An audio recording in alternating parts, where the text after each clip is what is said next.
नमस्कार दोस्तों, आज फिर आपका स्वागत है क्राउन इमिग्रेशन के यूट्यूब चैनल पर। तो आज की जो वीडियो है वो पीजी डिप्लोमा के ऊपर रहेगी, post graduation diploma in Finland.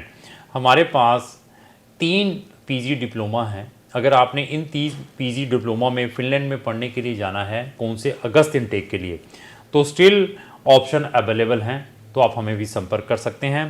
Finland में आप अपने स्पाउस डिपेंडेंट बच्चों के साथ जा सकते हैं। इनमें से कुछ ऐसा भी डिप्लोमा है जिसमें आप विदाउट आईएलटीएस भी अप्लाई कर सकते हैं।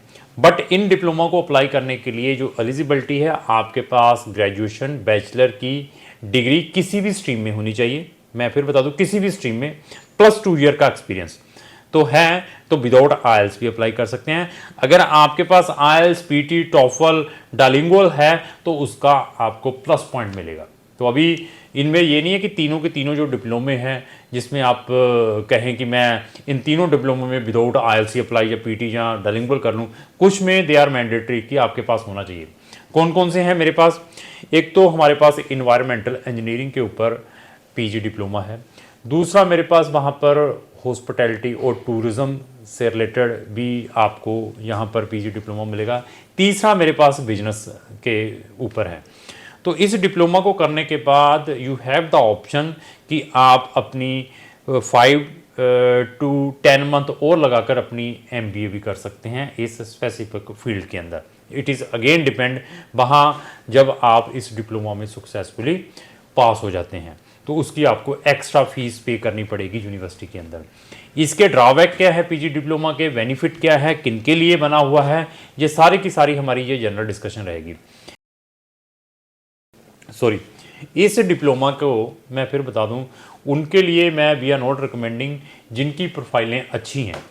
तो किन की अच्छी प्रोफाइलें हैं? जो बच्चा बीटेक किया हुआ है, जिसके 60% मार्क्स हैं, इवन बैचलर की हुई है, बीकॉम की हुई है, 60-65% मार्क्स हैं, 6.5 बैंड हैं, तो we are not recommending for that diploma. उनके लिए तो मैं ये कहूँगा कि वो एज ए बैचलर में चले जाएँ, उनको मास्टर में भी एडमिशन नहीं मिलता, फिर वो इकोनॉमिकल स्टडी को देखें। ये डिप्लोमा उनके लिए हैं जिनके परसेंटेज बहुत कम है, बैचलर में परसेंटेज बहुत कम है, कहीं से एडमिशन ही नहीं आ पा रहा है। और किन के लिए? जो बच्चों के IELTS proficiency, English proficiency weak है, 5.5 बैंड ही रह गए, पीटी में 50 ही रह गए, 50 से कम रह गए, या नहीं करना चाहते आईएलटीएस पीटी, उनके लिए दिस इज़ प्रोग्राम डिज़ाइन है। मैं उन बच्चों को ही कहता हूँ कि यहाँ पर डालें। बट बहुत सारे कंसल्टेंट बच्चों को फैक्ट नहीं बताते पीजी डिप्लोमा का, अच्छे बच्चों को भी इसी में धक्का भेजने की कोशिश करते हैं। बट मैं फिर बता दूं, वो आपकी रिसर्च इंपॉर्टेंट है। जब भी आपने इस पीजी डिप्लोमा में डालना है, आपकी रिसर्च कैसी है वो बहुत इंपॉर्टेंट है। इसके ड्रॉबैक्स, बेनिफिट क्या है? इसमें आपको बी टाइप रेजिडेंसी मिलती है फिनलैंड के अंदर instead of A type residency. But जब आप अपनी एमबीए में एडमिशन मिल जाता है, वहाँ पर आपको 1 साल और लगाना पड़ता है, तो वो ए टाइप में मिलने के चांसेस है। फिर 2 साल का पोस्ट स्टडी परमिट भी मिलेगा आपको। मेरे पास बच्चों का क्वेश्चन आता है, सर मैं 3 साल की बैचलर करने के लिए फिनलैंड में जा रहा हूँ या 2 साल की मास्टर करने के लिए फिनलैंड में जा रहा हूँ, क्या मुझे पोस्ट स्टडी परमिट एप्लीकेबल है? जिन बच्चों को ए टाइप रेजिडेंसी मिलती है उनके लिए पोस्ट स्टडी परमिट मिलेगा, जिनके पास बैचलर की है या मास्टर की हुई है। पीजी डिप्लोमा वालों के लिए पोस्ट स्टडी परमिट एप्लीकेबल नहीं है। बट अगर आप वहाँ पर इसको करने के बाद एमबीए में एडमिशन ले सकते हैं, तब भी आपको ये एप्लीकेबल रहेगा। तो फिर मैं बता दूं कि मैं आपकी प्रोफाइल देखने के बाद फैक्ट बताऊंगा 100% कि आपको इस पीजी डिप्लोमा में जाना चाहिए, जहाँ आपके लिए और क्या बेटर ऑप्शन हो सकता है फिनलैंड में। आपका मैं बजट चेक करता हूँ, आपकी मैं प्रोफाइल चेक करता हूँ, आपका इंटेंशन चेक करता हूं कि what is your main intentions Finland में जाने की। इन सब चीज़ों को एनालाइज करते हैं। जैसे कोई साइकोलॉजिस्ट होता है, डॉक्टर होता है ना, वो उसने जब किसी पेशेंट को चेक करता है, उसके पास डिफरेंट टाइप के फॉर्म होते हैं कि मैं इसको चेक करने के लिए ये चीज़ें इससे पूछूं।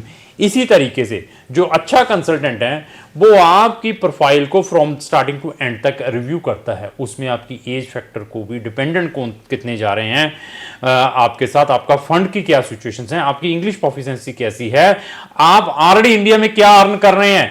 अगर आपकी अर्निंग इंडिया में अच्छी है तो मैं कांटा ही मार देता हूँ, किसी भी कंट्री में भेजने के लिए रिकमेंड ही नहीं करता। आप इंडिया में 50,000 मिनिमम से लेकर 1-1, 1.5-2 लाख रुपए कमा रहे हैं पर मंथ, तो मैं वैसे ही कांटा फेर देता हूँ, मैं कहा आपको किसी भी कंट्री में जाने की ज़रूरत नहीं है।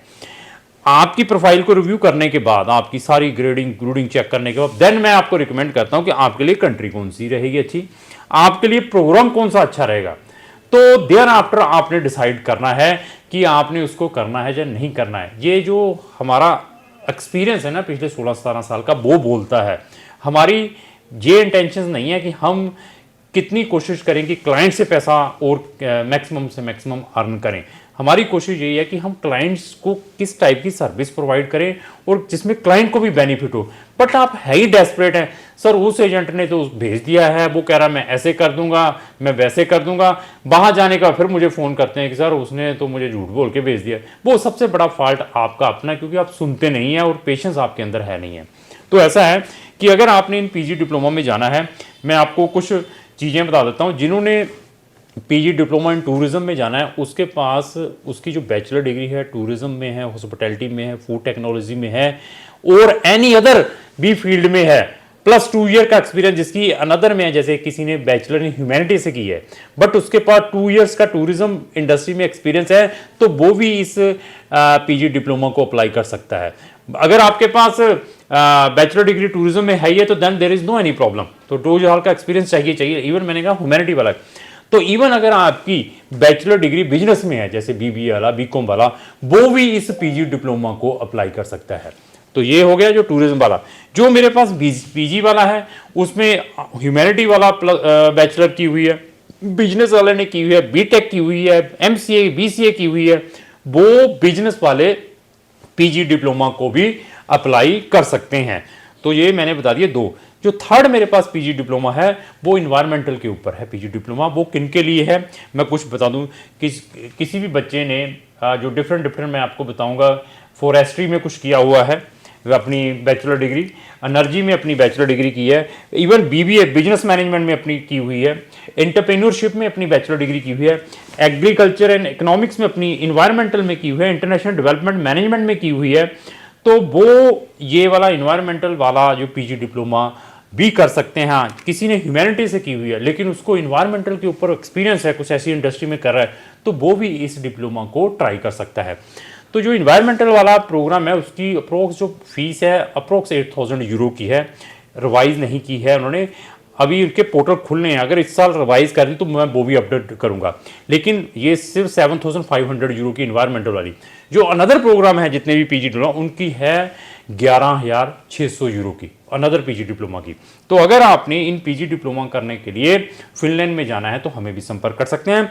फिनलैंड में अपनी कोई भी सर्विस लेने से पहले उस पर्सन की क्रेडेंशियल ही जरूर चेक करें, उसका नॉलेज जरूर चेक करें। फिनलैंड का वो कैसे चेक किया जा सकता है, उनकी वीडियो जरूर चेक करें, उसको फिनलैंड के बारे में एक्सपीरियंस कैसा है।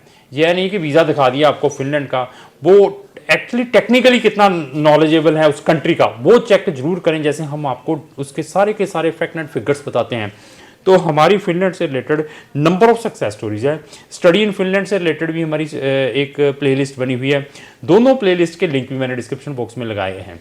तो हम सिर्फ फिनलैंड को अप्लाई करने के लिए 15,000 रुपये एडवांस में, 15,000 आफ्टर एडमिशन, बाकी फीस हमारी सारी वीज़ा ग्रांट होने के बाद है।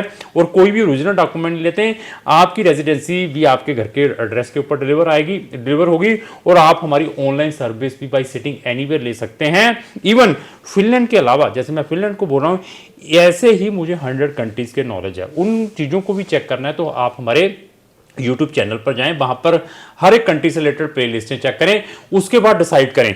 फिनलैंड के अलावा भी मैं आपको अनदर कंट्रीज के ऑप्शंस प्रोवाइड कर सकता हूं कि आपके लिए फर्दर कौन कौन से ऑप्शंस रह सकते हैं। कोई ओरिजिनल डॉक्यूमेंट नहीं हम लेते हैं, तो बहुत सारे बेनिफिट हैं अगर आप हमारे थ्रू अप्लाई करते हैं। आपका एडमिशन अपने लेवल पर आ चुका है, आप हमसे सिर्फ रेजिडेंसी की सर्विस चाहते हैं, वो भी क्रॉन इमिग्रेशन आपको दे सकता है।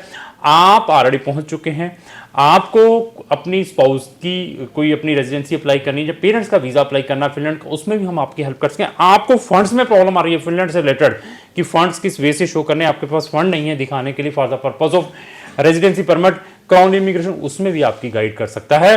आपकी प्रोफाइल चेक करने के बाद मैं ये सजेशन देने की कोशिश करूंगा कि अगर आपने फिनलैंड में जाना है तो मिनिमम से मिनिमम ट्यूशन फीस देकर जाना है, इंस्टेड ऑफ डेस्परेशन दिखाएंगे कि मैंने जाना है, तो आप वहाँ पर 12-12, 15-15, 16-16 लाख की फ़ीस लगा कर जाएं, उसको अवॉइड करना है। तो लास्ट ही रिक्वेस्ट यही है कि अगर आपका कोई भी फ्रेंड फिनलैंड या फिनलैंड के अलावा भी किसी कंट्री में जाना चाहता है, उसको जो मेरी वीडियो जरूर शेयर करें, और साथ में अगर आपको जो मेरी वीडियो अच्छी लगी उसको लाइक एंड शेयर करना ना भूलें। Thank you.